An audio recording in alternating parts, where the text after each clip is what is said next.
Well, hello there. How is everyone? I hope you are well on this marvelous, magnificent Monkey Monday. Don't know what monkey's got to do with it, but that was the only word that came into my head just then. So, Monkey Monday. You're looking absolutely marvellous, by the way.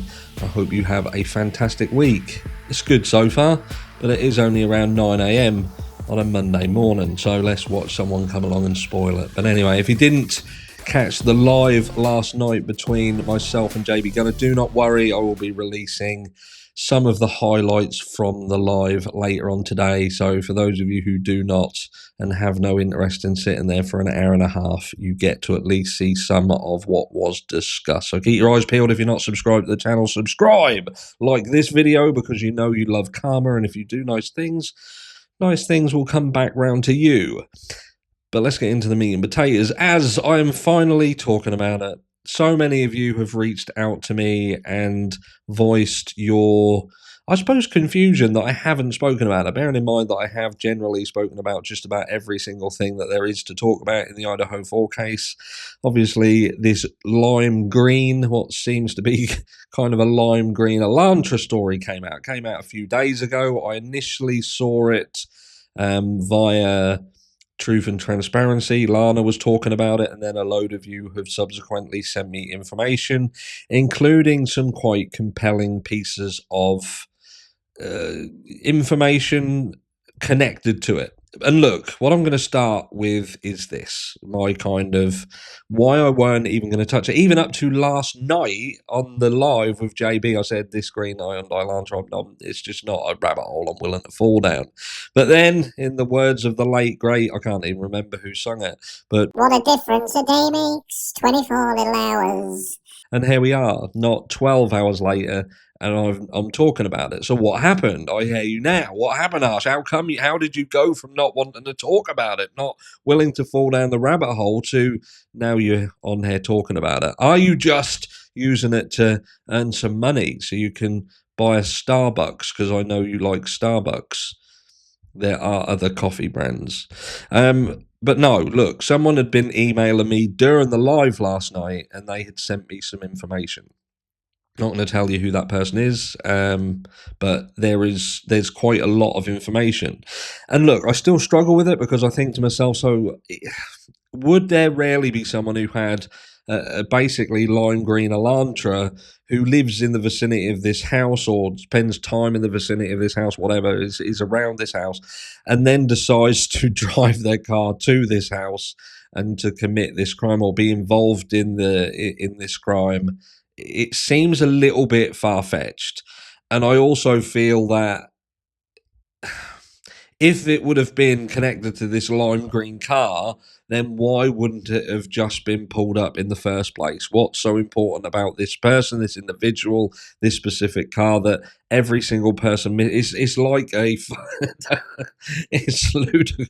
I initially thought it's nuts. It's nuts. If the car was fucking lime green and it was seen at the scene or driving around, someone surely would have seen it. It's almost too stupid. But then I thought to myself, and it was talking with JB Gunner last night, that I thought, even when you want to consider Bryan Kohbergers did this crime, and there's so many things that we have to believe that he did, that in itself is also ludicrous to me. And I raised this, to think that someone who should be intelligent to a certain degree had bought his weapon of choice on Amazon, later on went to buy a replacement on Amazon, drove his own car, again, his own car, not only drove it to the property, but around the estate, and got caught on all the cameras, and left a witness, and left a knife sheath, and took a photograph, then went back the following day. It scoped out the area and been caught with his phone again 20-odd times. All of these little things lead you to believe that Bryan Kohbergers is quite potentially, if he did this crime,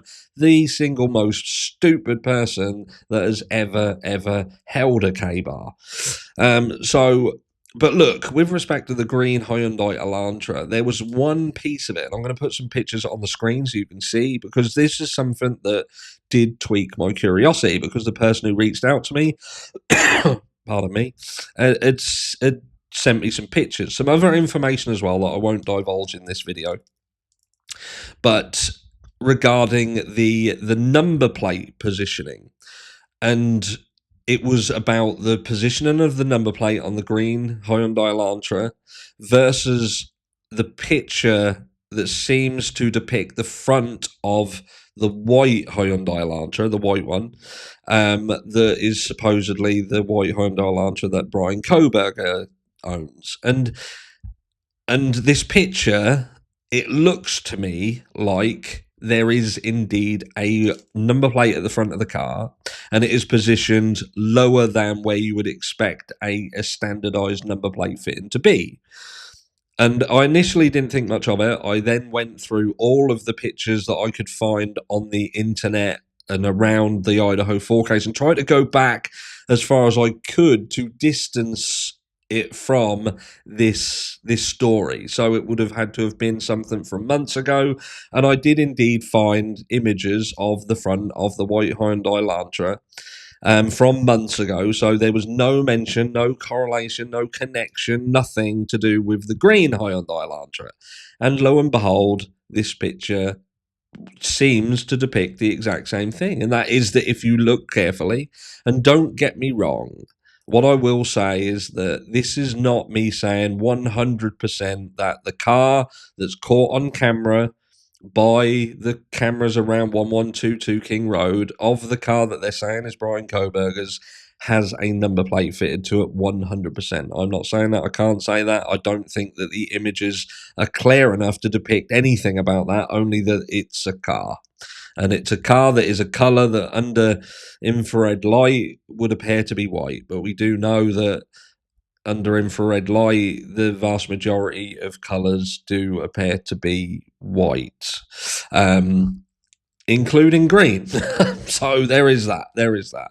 But yes, the positioning of the front of this green Hyundai Elantra's number plate, when put side by side with the white Hyundai Elantra in this image, it certainly would suggest that there is at least a small chance that we are seeing the shadowing or artifacts of potentially a number plate on the front of this car. So what does that actually mean? I think it means that if this image alone, and let's just step back a second and let's remove the green Hyundai Elantra from the situation. And let's say this isn't anything to do with the green Hyundai Elantra. We are just looking at the car in this image. Does that image show that there is potentially a front number plate on the front of this car? If that is enough, and we know that Bryan Kohberger's car didn't have a front number plate, then we know that the car in this image isn't Bryan Kohberger's car. Now, it could just be this image, because, again, there could be multiple cars in this area, multiple things happening, multiple moving pieces. Again, we're being led to believe that all of these pictures and all these images, including the lights moving, are to suggest this is the movement of one car at a specific time, and that may not be the case. It may be the case that this green Hyundai Elantra is one of the cars that is caught, and it just proves that there's more than one car, and it just happens that this car is one of the cars that's moving around that night. Who knows? I'm not saying that the green car, this means that this is involved in the crime itself, but if it is accurate, then it would seem to suggest at least that the green car was moving in the area on this particular night, and it then breaks the chain with respect of the white Hyundai Elantra that they believe did this crime. And in fact, you could say that this story now about this car moving and how it moved is broken. It's just broken, and it's not what they thought. So again, this isn't about saying, oh, this isn't Bryan Kohberger. It's the person with the green car. This is just about the integrity of the story we're being told, and the integrity of the white Hyundai Elantra theory. Because that's all it is. Until it's proved beyond a reasonable doubt, the movement of a white Hyundai Elantra around this crime on the night the crime happened, and that car belonging to Bryan Kohberger is theory, an unproven theory, the speculation of an investigator. which is under, at the moment, massive scrutiny from professionals in the industry. One being Ray, who was saying that he doesn't think that this car is Bryan Kohbergers' car. But there we go. But let me know what you think. I would be interested in hearing your thoughts and feelings around the green Hyundai Elantra, or even if it's just about what you're seeing in this image. And is it indeed depicting the front number plate of a car? And does that indeed influence the overall narrative of this white Hyundai Elantra being caught on camera? For me, I'm not 100% sure what's going on. I weren't going to talk about it. It seemed to me quite illogical to believe that law enforcement and everybody around this just happened to ignore a bright green car that was perhaps driven to whatever, or for whatever reason, I do not know.